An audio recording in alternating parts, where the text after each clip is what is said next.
ನಿಮ್ಮ ಬಿಸ್ನೆಸ್ ಯಾವುದೇ ಇರಲಿ ಅದನ್ನು ಪ್ರಚಾರ ಮಾಡಬೇಕಾದ್ರೆ ಸುಮನ್ ಟಿವಿಯಿಂದಲೇ ಸಾಧ್ಯ. ಕೂಡಲೇ ಸಂಪರ್ಕಿಸಿ. ಚಿಕ್ಕಬಳ್ಳಾಪುರ ಹಾಗೂ ಗುಡಿಬಂಡೆ ವೃತ್ತ ಪೆರೇಸಂದ್ರ ಪೊಲೀಸ್ ಠಾಣೆಯಿಂದ ಸ್ವಚ್ಛತಾ ಆಂದೋಲನ ಹಾಗೂ ಗಿಡ ನೆಡುವ ಕಾರ್ಯಕ್ರಮ. ಪರಿಸರ ಸಂರಕ್ಷಣೆಗೆ ಪೊಲೀಸ್ ಇಲಾಖೆ ಮುಂದಾಳು.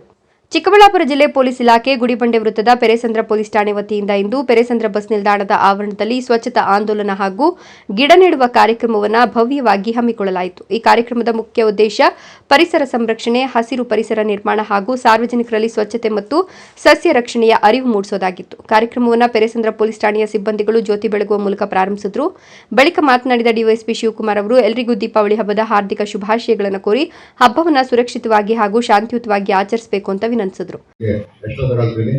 ವೇದಿಕೆ ಮೇಲೆ ಆಸನಾಗಿರ್ತಕ್ಕಂಥ ನಮ್ಮ ಪ್ರಿನ್ಸಿಪಲ್ ಮುನಿಕೃಷ್ಣ ಅವರೇ, ಜಗದೀಶ್ ಅವರೇ ಹಾಗೂ ಈ ಗ್ರಾಮದ ಹಿರಿಯರು ಶಿರಪಡಿಸುವಂಥ ಡಿಡಿಪಿ ರಜೀತ್ ಪ್ರಸಾದ್ ಅವರೇ ಹಾಗೂ ನಮ್ಮ ಹಿರಿಯರಾದಂಥ ರಾಮಸ್ವಾಮಿ ಅವರೇ, ಫಯಾಜ್ ಅವರೇ, ಬಾಲರಾಜ್ ಅವರೇ ಮತ್ತು ಗೋಪಾಲ್ ಅವರೇ, ದಯಾನಂದ್ ಅವರೇ ಮತ್ತು ನಮ್ಮ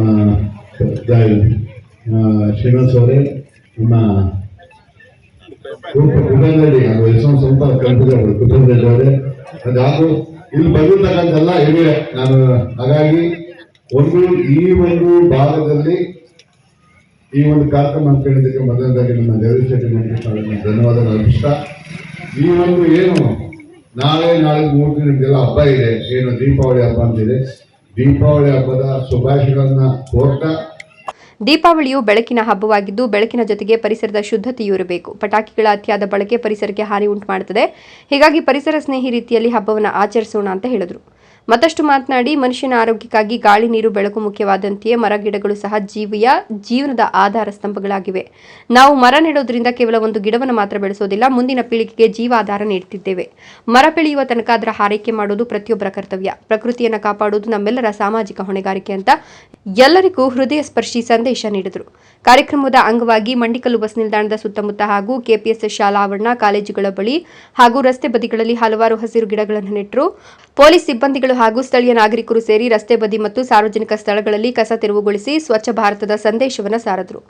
ಅಂಗನವಾಡಿ ಆಶಾ ಕಾರ್ಯಕರ್ತೆಯರು, ಹಾಗೆಯೇ ನಮ್ಮ PHC ಅವರು ಮತ್ತೆ ಪಂಚಾಯತಿ ವತಿಯಿಂದ ಪಂಚಾಯತಿ ಅಧ್ಯಕ್ಷರು, ಸದಸ್ಯರು, ಹಾಗೆಯೇ ಮತ್ತೆ ರೈತ ಸಂಘದ ಎಲ್ಲ ಮುಖಂಡರು ಸಹ ಆಗಮಿಸಿದರೆ ಎಲ್ಲರಿಗೂ ನಾನು ಧನ್ಯವಾದಗಳು ತಿಳಿಸ್ತೀನಿ.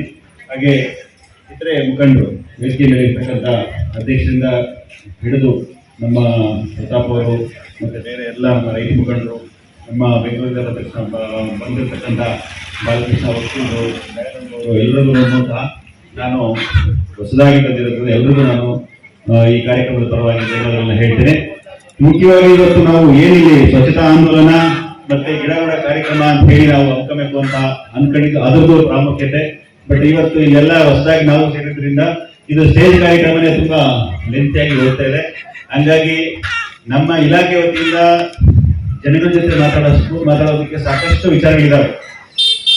ಇವಾಗ ನಮ್ಮ ವಕೀಲ್ ಹೇಳ್ತಾ ಇದ್ರು, ಇದು ಸ್ವಚ್ಛತಾ ಆಂದೋಲನ ಮತ್ತೆ ಗಿಡ ನೆಡುವ ಕಾರ್ಯಕ್ರಮ ಇದು ಬೇರೆ ಬೇರೆ ಇಲಾಖೆಗಳು ಆದರೂ ಸಹ ಇದು ಪೊಲೀಸರಿದ್ದಾರೆ ಅನ್ನೋದೇ ಆಶ್ಚರ್ಯ ಅಂತ. ಈ ಸಂದರ್ಭದಲ್ಲಿ ಪೊಲೀಸ್ ಇಲಾಖಾ ಅಧಿಕಾರಿಗಳು, ಗ್ರಾಮ ಪಂಚಾಯತ್ ಸದಸ್ಯರು, ಸ್ಥಳೀಯ ಹಿರಿಯರು, ಯುವಕರು ಹಾಗೂ ವಿದ್ಯಾರ್ಥಿಗಳು ಸಕ್ರಿಯವಾಗಿ ಪಾಲ್ಗೊಂಡರು. ಎಲ್ಲರೂ ಸೇರಿ ಪರಿಸರ ಸಂರಕ್ಷಣೆಯ ಬಗ್ಗೆ ಶಪಥ ತೆಗೆದುಕೊಂಡರು. ಮುಂದಿನ ದಿನಗಳಲ್ಲಿ ತಮ್ಮ ಊರನ್ನ ಹಸಿರು ಹಾಗೂ ಸ್ವಚ್ಛವಾಗಿಡೋದಾಗಿ ಪ್ರತಿಜ್ಞೆ ಕೈಗೊಂಡರು. ಹೆಚ್ಚಿನ ಸಂಖ್ಯೆಯಲ್ಲಿ ಹಾಜರಿದ್ದ ನಾಗರಿಕರು ಪೊಲೀಸ್ ಇಲಾಖೆಯ ಈ ಉಪಕ್ರಮವನ್ನು ಮೆಚ್ಚಿ ಅಭಿನಂದಿಸಿದರು. ಸಾಮಾಜಿಕ ಜವಾಬ್ದಾರಿಯನ್ನು ನಿಭಾಯಿಸುತ್ತಿರುವ ಪೊಲೀಸ್ ಸಿಬ್ಬಂದಿಯ ಈ ರೀತಿಯ ಕಾರ್ಯಗಳು ಜನರಲ್ಲಿ ಜಾಗೃತಿ ಮೂಡಿಸುತ್ತವೆ ಅಂತ ಸಾರ್ವಜನಿಕರು ಹೇಳಿದರು. ಕಾರ್ಯಕ್ರಮದ ಕೊನೆಯಲ್ಲಿ ಭಾಗವಹಿಸಿದ ವಿದ್ಯಾರ್ಥಿಗಳಿಗೆ ಹಾಗೂ ನಾಗರಿಕರಿಗೆ ರೈತ ಸಂಘದವರು ಕಾರ್ಯಕ್ರಮ ಯಶಸ್ವಿಯಾಗಿ ನಡೆಸಲು ಸಹಕರಿಸಿದ ಎಲ್ಲರಿಗೂ ಪೆರೇಸಂದ್ರ ಪೊಲೀಸ್ ಠಾಣೆಯ ಸಿಬ್ಬಂದಿಗಳು ಧನ್ಯವಾದ ತಿಳಿಸಿದರು. ಈ ಕಾರ್ಯಕ್ರಮದಲ್ಲಿ circle inspector Munivenkatappa, sub inspector Jagadish Reddy, Mandikallu ಗ್ರಾಮ ಪಂಚಾಯಿತಿ ಅಧ್ಯಕ್ಷ ರಾಮಸ್ವಾಮಿ, ಅಜಿತ್ ಪ್ರಸಾದ್, ನಿವೃತ್ತ DD5 ಸರ್ಕಾರಿ ಪದವಿ ಪೂರ್ವ ಕಾಲೇಜು ಗೋವಿಂದಪ್ಪ, ಬಾಲರಾಜ್, ಫಯಾಜ್, ನಾಗರಾಜು, ಸುಬ್ಬು ಪ್ರಮುಖ ಮುಖಂಡರುಗಳು ಹೆಚ್ಚಿನ ಸಂಖ್ಯೆಯಲ್ಲಿ ಭಾಗವಹಿಸಿದ್ರು.